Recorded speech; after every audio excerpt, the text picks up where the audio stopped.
Memory Lane Part 7, the last part. And I'm looking at sunlight, the effect of light falling from above, almost directly from above or slightly from one side.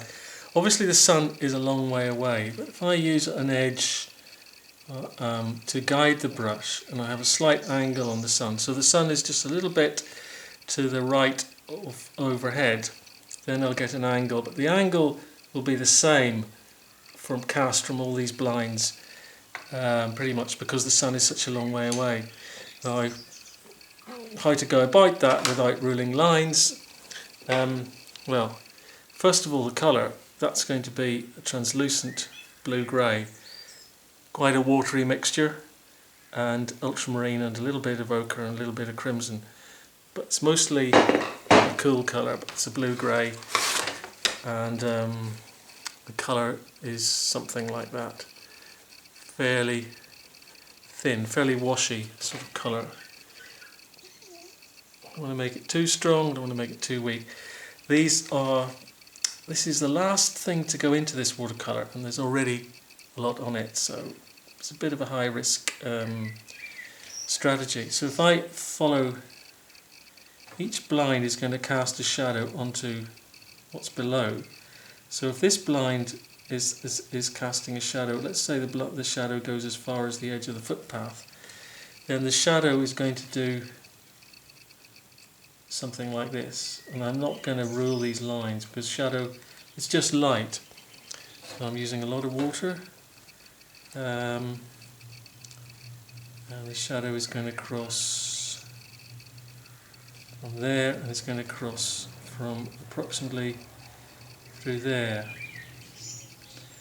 something like that. So that puts all of this area, and this is a soft natural fibre brush.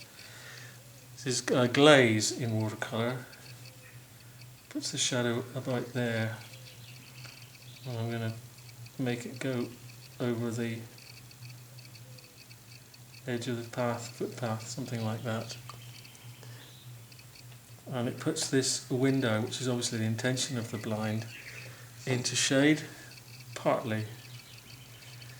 So that's not as dark as it might appear in a photograph.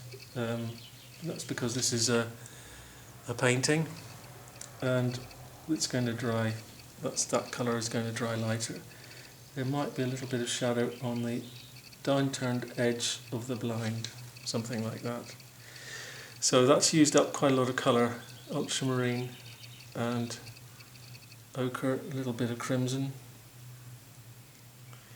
I don't want to make the shadows too heavy, because then they'll become,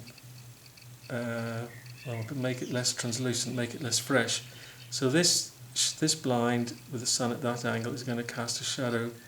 First of all, it's going to fill that space, then it's going to pass through here, and I think the figure on the right, the woman, is not going to be in shadow. The man might partly be in shadow, his lower body.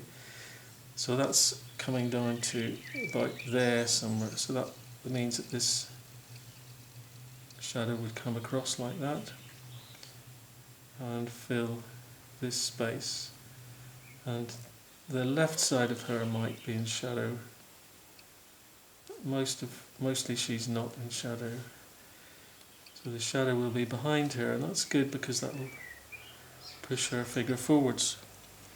Obviously the intention of the blinds is to put the produce in shade, put what's on being on display in shade, and that's what's happening here. So that if I come along with the same angle to somewhere there, then this blind is going to, shadow rather, is going to come from over here up to that top corner and cast a shadow like this. So that means all of this window display is in shadow. Just one pass of the brush for that, rather than repeated brush marks, because obviously watercolour is soluble, but it's also resoluble.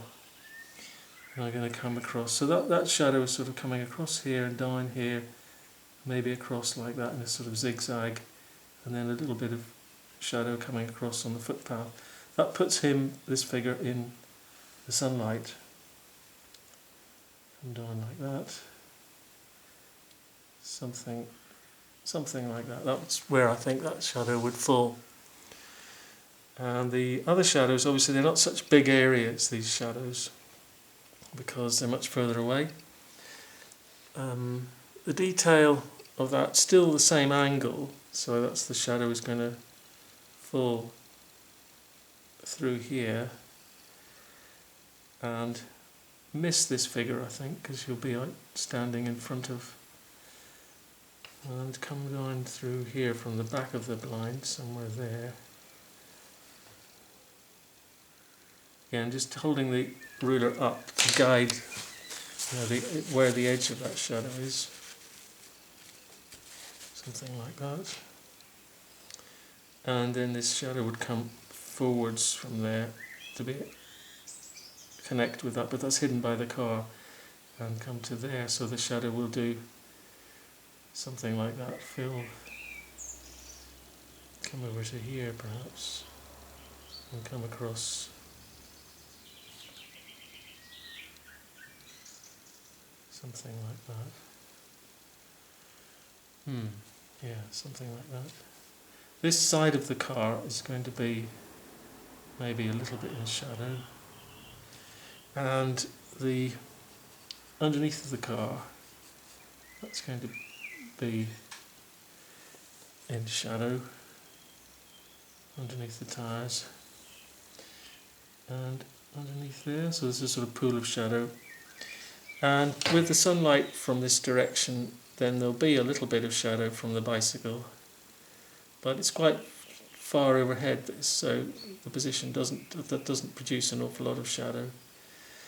And that man, he would cast a shadow. That shadow line should have gone across like that. And the next one is parallel, but we don't see that, so I'm going to light that figure up. This is partly art and partly sort of realism. Come from there, should come from that top corner of the.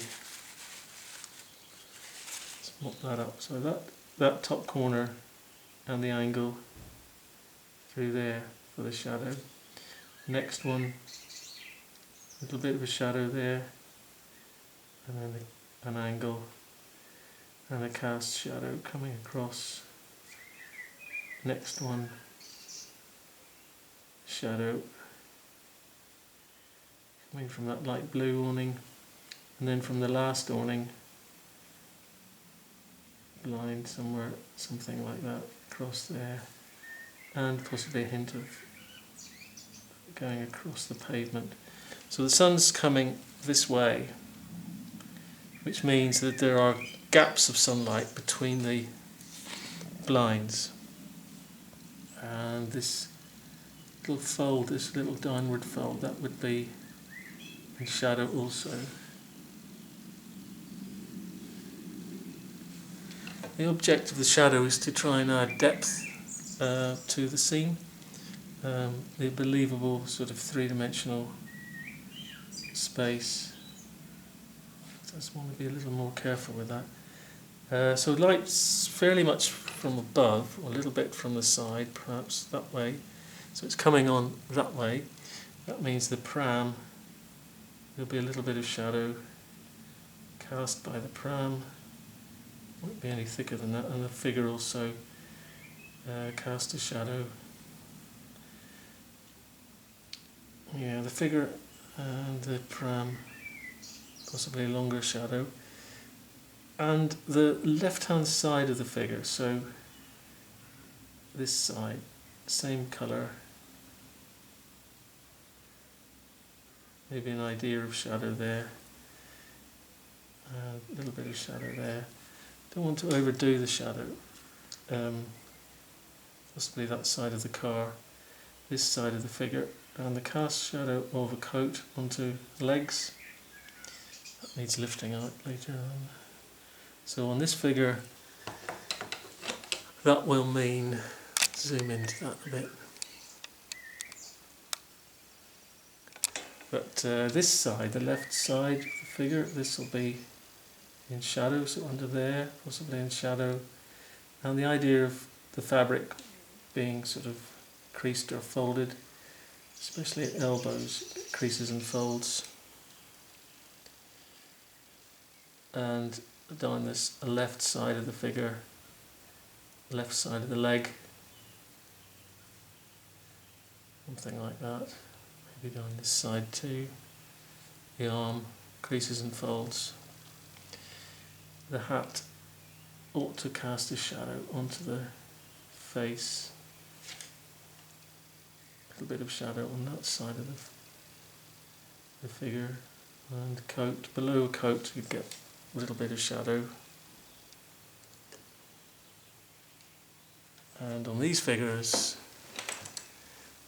on the left,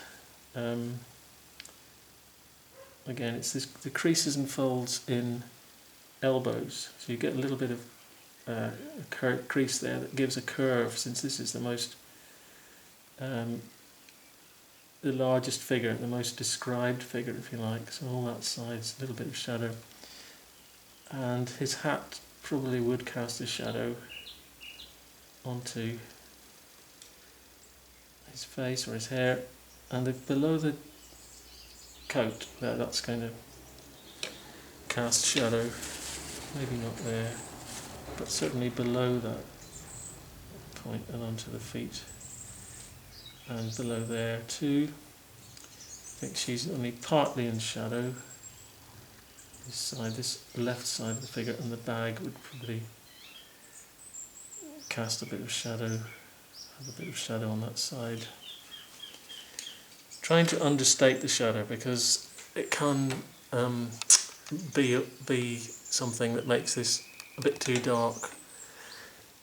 Possibly these windows that haven't got any blinds would appear a little bit darker, or to give an impression of what's in the shop window, you would just sort of dabby marks that can give an impression of something in there. Don't know what exactly. Display of pipes. But the rest doesn't need detail. I think the rest, that's enough, because the blinds and the shadow really are enough to suggest something happening without painting an awful lot of detail in. So that concludes what has been, from the beginning, a theoretical scene with many aspects to it, and a bit of an epic saga it turned out to be.